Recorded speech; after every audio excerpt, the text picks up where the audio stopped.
Hi, and welcome to Chamber Chat. I'm Danielle McFadden, president of the Chamber of Commerce, and this Inside Lowell podcast is coming to you from the Wellpoint studios. Wellpoint, the only health plan offering healthcare benefits exclusively to Massachusetts GIC members. At Wellpoint, your whole health is their whole point.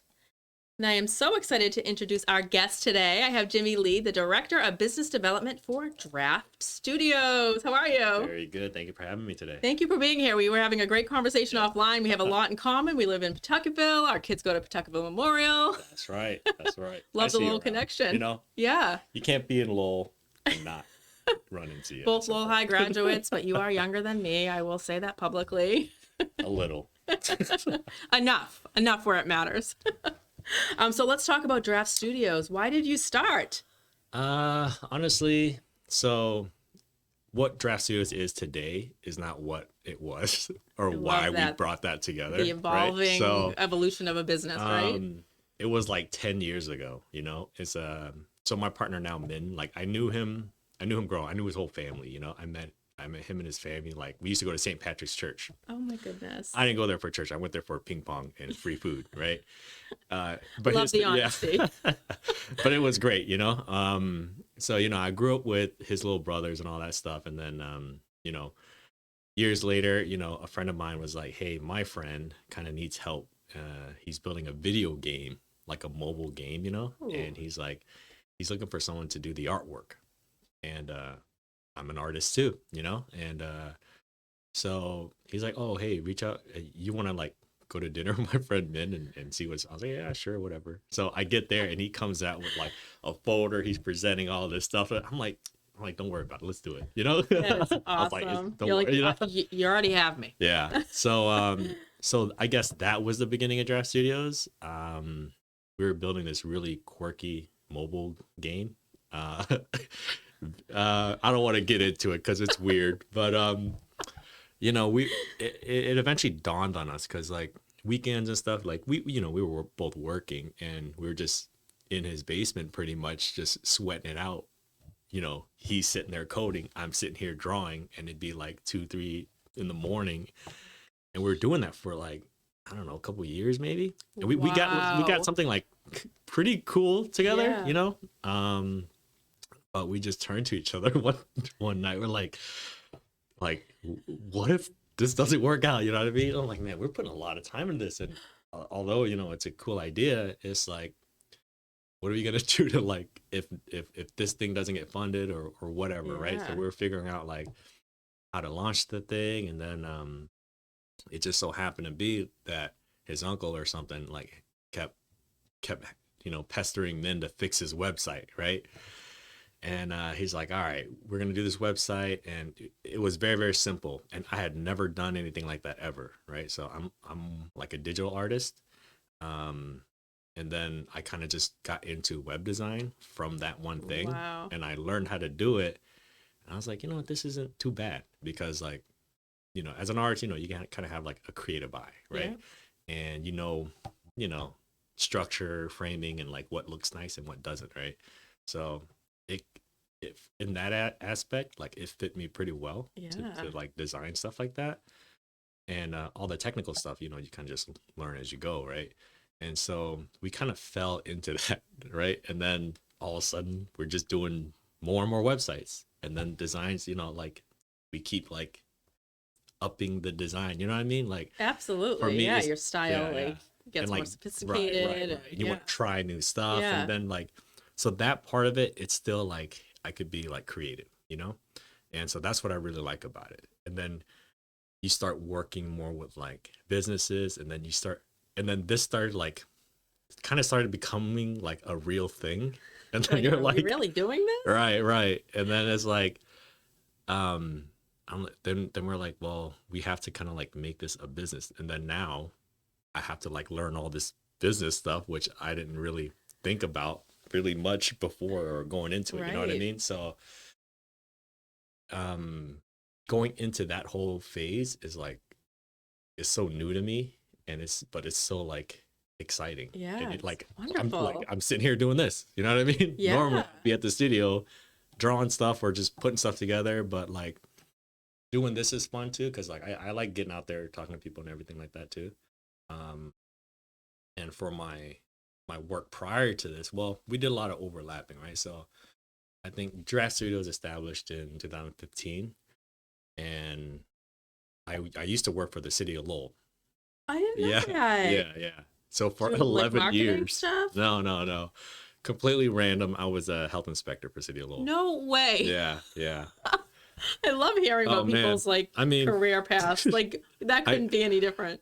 I mean, I guess I could go back even a little bit further, but so I mean, my family moved here from California, right, in 2000, uh, and we opened up a little convenience store called at the time it was 1300 Variety on 1300 Gorham Street. Yeah, I know exactly what you're talking And about. then, you know, my brothers and I, like, we decided to like it's too cold for them, my parents, you know? So we're like, all right, just go back home. You know, they're just complaining all the time. It's too cold and blah, blah, blah. Like, I mean, they're onto something. right. So we're like, all right, you guys go, we'll manage the store. Turn it into Charlie's Corner Store. And I worked there for like 15 years, you know, throughout Wow. high school, college, all that stuff. And then in college, it was just like I got this senior year practicum, right? I went to UMass. I did community health and environmental health, and my environmental health teacher at the time, Joel Tickner, our senior year, we just like kind of had like an internship type of thing. Yeah. So he set me up with the Lowell Health Department. At the time, it was Lori Purcell. She was the senior inspector, and she was great, you know. So I followed her around her job, and and it was just like so interesting because we'd go to like the Asian market, go to restaurants, go all this stuff, and she's like talking to them, showing us all this stuff, right? And by the time I had graduated, she like right after that she retired, and then the next guy to take over the senior position was Dave Ouellette. And I love Dave. Dave's great. Yeah. Dave's great. And Dave used to come into the store all the time, you know, play his lottery and whatever. And he was actually telling my brother that there was an opening and that he'd drop off an application. And Dave forgets that kind of stuff a lot, you know. So I was waiting around one day for this application, and I'm like, you know what? I'm just gonna go in to the HR office and grab an application myself. I go in there. I'm like, hey, I'm just here, just applying for a health inspector job. And I'm like, oh, great, because today's the last day to do it. No way. Yeah. Wow. And then I'm like, I came unprepared. I don't have nothing on me. Yeah. I didn't know my like social, my references and all that stuff. So I just stood there and filled it out as best I could. Reference Dave Ouellette. No. I had like a couple I could think of. And then I'm like, I honestly didn't even know my social security number. It was like kind of like a guess. And next thing you know, I got the job. That's amazing. Oh and my I got gosh, my what a social great security story. right. Yeah. But then yeah, so that was probably like 2014 I started. I was like 20. Oh my And, god. That's amazing. And I've been an inspector for almost 11 years. I became senior inspector for a couple of years. After Dave, it was Sean Machado, who's now the assistant city manager, and then came down to me. And about 7 months ago, I left to start this thing full time. Wow, good for you. Yeah. So, I mean, I don't even know what to say. I know. It's kind of a roller coaster. It is. I mean, things, but it's interesting because people have, that's a career path, right? It's You know? not always linear. But it's like, everyone says I'm nuts, Well, if you're in the health inspector field and you need a new website, I mean, you couldn't get a better person. Of course. So what made you choose to build your business in Lowell? So, I mean, because I work so closely in Lowell, I live in Lowell. We had our family business in Lowell. It's just, it only makes sense to keep it in the community, because I've been on both sides of this, right? Mm-hmm. I've been an inspector. I know what it is from the outside looking into a business, and I know what it is from the business end. That's such a great point. You know what I mean? So it's like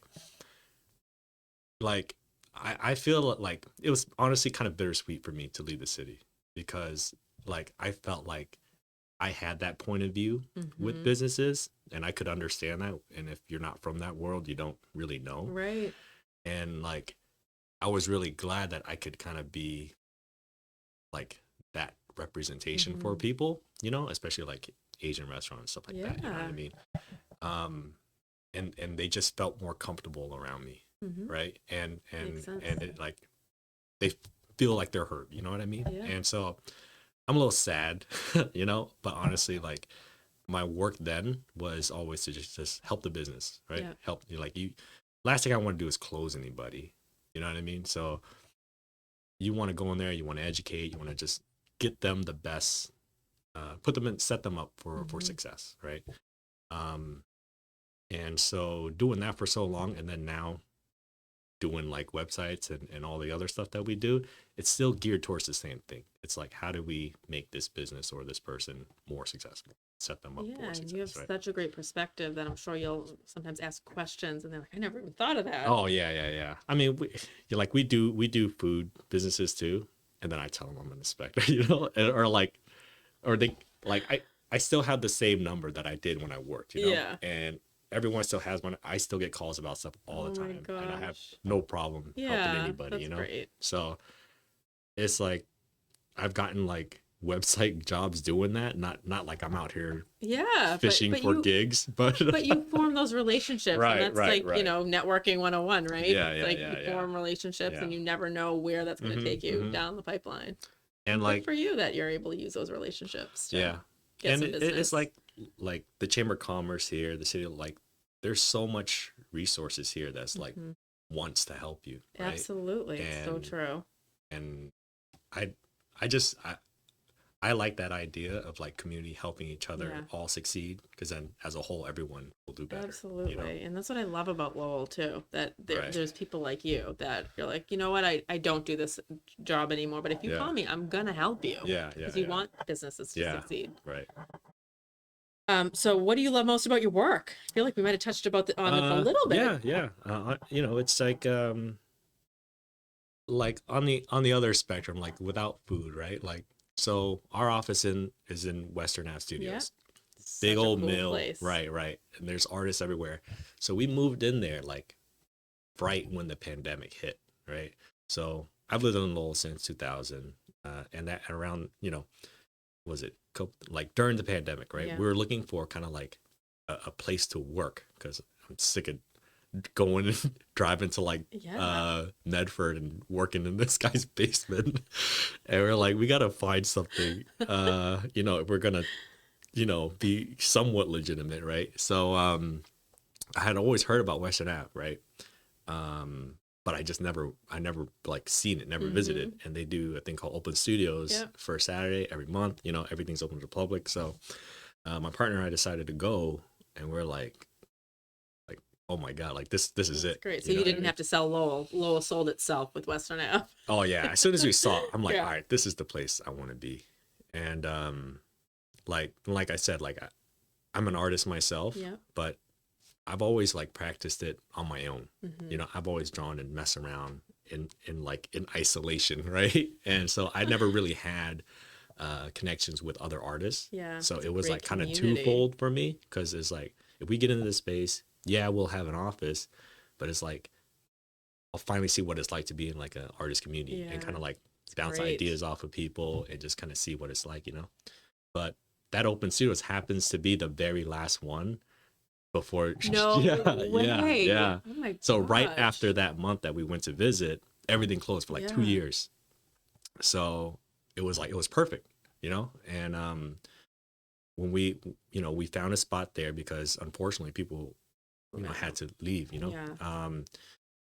But then right in the middle of all of that, as we're putting our own studio together, I'm talking to everybody, and so many of the artists there depend on like the foot traffic, right? Mhm. And that's how they make ends meet and stuff there. But what do you do when the place There's is no foot closed, right? traffic, yeah. So it's like more than ever, you're going to need an online presence, Mhm. right? So a lot of that was kind of just like helping the artists there, building their little portfolio, Yeah. something, nothing sophisticated, nothing crazy, but just give them another stream of revenue Absolutely. Give them another option, even to like host classes. You were giving them hope. Like, I know that sounds like cheesy, but at that point when like everybody's like, what the heck is happening in the world? And people are scared about making a living and being able to survive. I'm like, just let's do something rather than like wait around. We can't just sit around. Right. That's great that you were able to do that. And what I like about it a lot, like especially you talk to artists and stuff, like, or most people, like they don't brag about themselves really. They're a little shy. So it's like me, like a third party person coming here, almost like promoting you. You are a third party bragger. Yeah.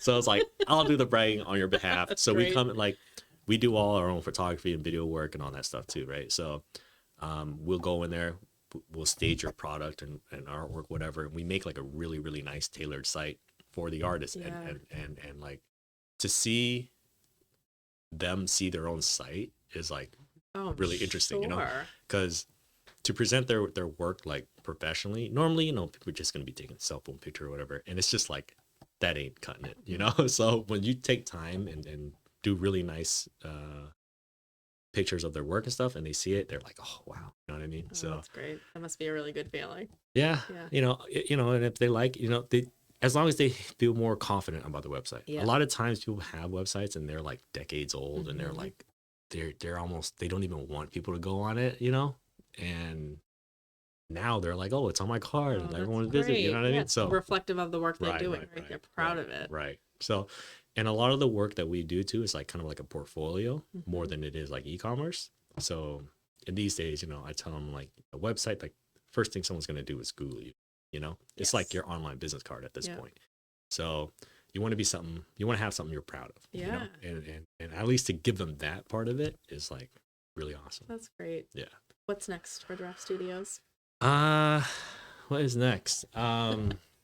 So, I mean, you've seen how I got here. It was not planned. So that's true. Who knows what it can, walk out the door and something amazing is going to happen. So, I mean, one of the things I love most about being an entrepreneur is like, you have an idea, just do it. Right. And yes. Yep. You don't have to go through all these steps and approvals and red tape. So, try it out. You like it. If it doesn't work, it doesn't work. I know. That's great. Right.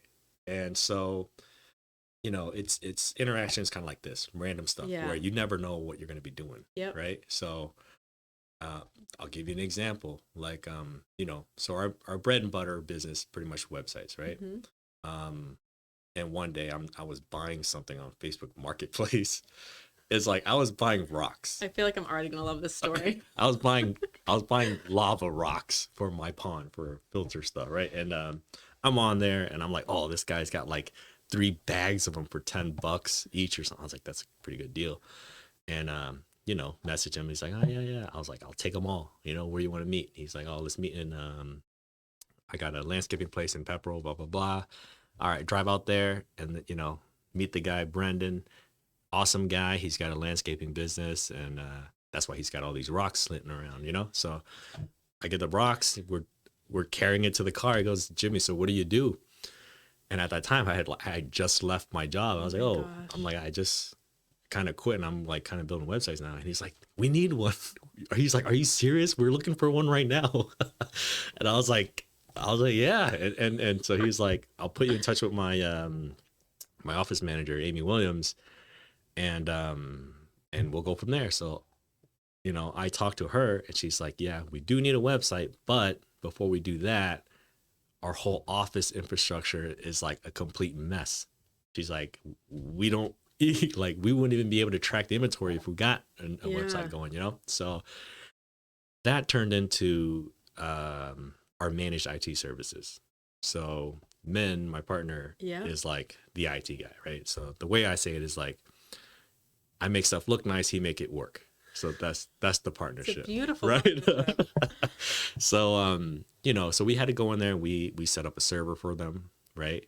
We set up email services. We set up all their shared files and all that stuff. And like the nice thing about that was that like we weren't thinking about that at all. But it wasn't until Amy was telling us that she's been like shopping around for this service for a long time. And people were giving her like ridiculous quotes just to set up a little server I remember she was on a meeting with us. She had asked her current, vendor or her current support company, like, how much would it be to cost? How much would it cost to set up a server? And they're like flat out $10,000. And she goes, well, number one, that's way more than we were Right. expecting. And can you tell me a little bit more how you came up to that figure? And they're like, no, that's just what it is. And I'm So like, crazy. and she's telling us that, and she asked us, like, how much would it cost? And we're like, we can get you one right now for $1,400, and it'll take a few hours to set up, So again, it's like that experience with being a small business stuff. It's like, you got to be very budget friendly. Absolutely. Like, yes, $10,000 servers exist, but you're not Bank of America. Okay. Like, you don't need that. You don't need that. And it's like, they're a small business. It just has QuickBooks. That's it. So all they need is a pretty simple machine that's just not going to fail. Yep. And then they can just work, right? Like, it just makes sense. Right. So, and then, she's telling us, she ends up showing us like all the stuff that they get billed for. And I'm like, okay, this you probably don't need. And it's just like kind of crazy, Wow. So we kind of also fell into that kind of service only because it's like, there's people out there kind of like taking advantage of people who don't really know, Yep. And so I think you're going to get some calls now after this podcast. But it's, it's like with our business and anything else, it's like, you got to be honest with your client. Yep. That it's got to be like, how can you serve someone if you're just trying to make a buck off of them? So, what we try to do is just do a really good job with what we have available, and hopefully, they could recommend and this and that, and like organically build it out. Yeah, right? you're building relationships. You're not just like going for a one-off. Long-term thing, Yeah, So, that's great. So it's like anything happens, they don't hesitate to call. Say, hey, Jimmy, we got a new printer. Like, can you help me set this up? Yeah, sure. You know what I mean? Great. So it's gotten to that point where it's like, yeah, I guess some people could say like, yeah, we're kind of like a tech company, but it's really not that. It's more like, it almost feels like, you're helping your grandma set up the computer, like, I don't want to say it like that, but it's like you're working with regular people, right, who have like regular businesses, who have their own small business. You know what I mean? I'm not trying to work with Walmart or something, like, that's just not right. like, we're working with families, you know? So yeah, and you understand because you've been on that side right, of it. right, and you are in different paths now. Right, and we run a pretty lean office now, if it weren't for the rent controlled studios at Western Ave, we'd be in a tougher position. But like, it's stuff like that we're also thinking about our budget. We don't want to waste anything, and like, so we got to strike that balance. Great. Yeah. Anything else you want the viewers, listeners to know? Well, open studios, like I said, every so Saturday. Fun. Your kids love going down. Maybe not the little one. Well, yeah, your older son. He likes it because because I have an arcade machine there, so he likes. Oh my gosh, that's awesome. It's like, honestly, it's like, if you look at it, it's a hangout spot. Yeah. Well, that's where I'm sure it sparks creativity. Right. So anytime, please come and visit. Every now and then I like do little classes. Yeah. I did one for the Skillshare. Oh, awesome. Lowell makes. Yeah.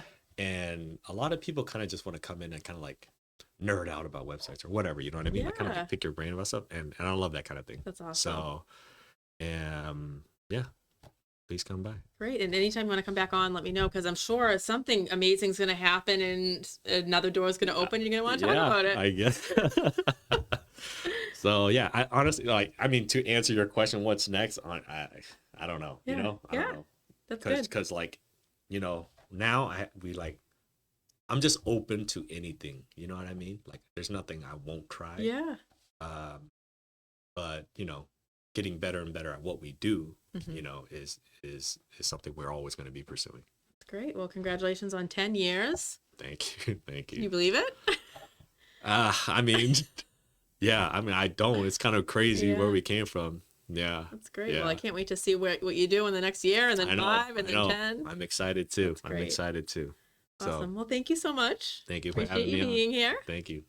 I appreciate you all for tuning in, and we'll be back again sometime soon. Thank you.